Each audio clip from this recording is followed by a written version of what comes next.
Благодарам, подпредседателка. Би сакала да поставам две пратенички прашања. Првото до министерката за образование и наука Весна Јаневска, а второто до премиерот на Република Македонија господинот Христијан Мицкоски. Почитувана министерка, години наназад образованието беше запоставено, оставено на забот на времето, без стратегија, без вложување и без визија. Ученици во дотраени училишта, студенти во заборавени домови, родители кои со право ја губеа вербата во системот.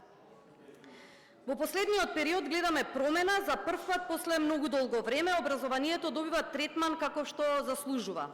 И тоа не е мала работа, тоа е капитална инвестиција, зашто не се работи само за згради, базени или електронски уреди, се работи за иднината на нашите деца и на оваа држава. Образованието е темелот на една земја и секој денар вложен во образованието и младите значи мултиплицирање за иднината. Во последниот месец видовме дека активно сте вклучени во подобрување на таа инфраструктура, за која лично сметам дека е капитална. Се работи за образованието на нашите најмили, нивната иднина. Се градат нови базени, се реновираат училишта, студентски домови, се градат градинки, се овозможува набавка на електронски уреди за студенти. Во таа насока, моето прашање е следно: кои се мерките кои се преземени и кои ќе се преземат во иднина за подобрување на условите во образованието во Република Македонија? Моето второ прашање е до премиерот, почитуван председател на владата.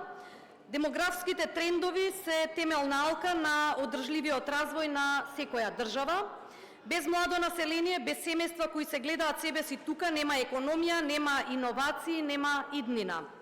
Демографската слика на една држава не е само бројка или табела, таа е показател за здравието на општеството, за сигурноста што ја нудиме на граѓаните и за вербата што младите ја имаат во иднината овде, дома во Република Македонија. Македонија денес се соочува со типка, но опасна криза, демографска. Заминуваат млади, цели семејства, цели генерации. И заминуваат не затоа што не ја сакаат својата татковина, туку затоа што не гледаат доволно можност да ја изградат својата иднина тука. Ова не е проблем што може да се одложи или да се третира декларативно, ова е повик за итна, системска и одлучна акција.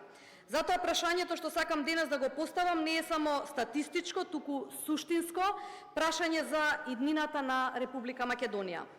Според информациите, премиере, кои ги објавивте за последните 4 години, земјата губи 33.000 жители. Тоа е алармантна бројка за земја каква што е Македонија. Ако овој тренд продолжи во идната деценија, Македонија ќе се претвори во земја на стари, а сите знаеме дека какви економски последици тоа може да предизвика. Главен проблем се негативниот демографски прираст и иселувањето, особено на младите семејства. Тоа може да ја доведе државата под минимумот, после кој или ќе биде невозможно или претешко да се поправи демографската слика. Исто така најавивте и обемни мерки на ова поле.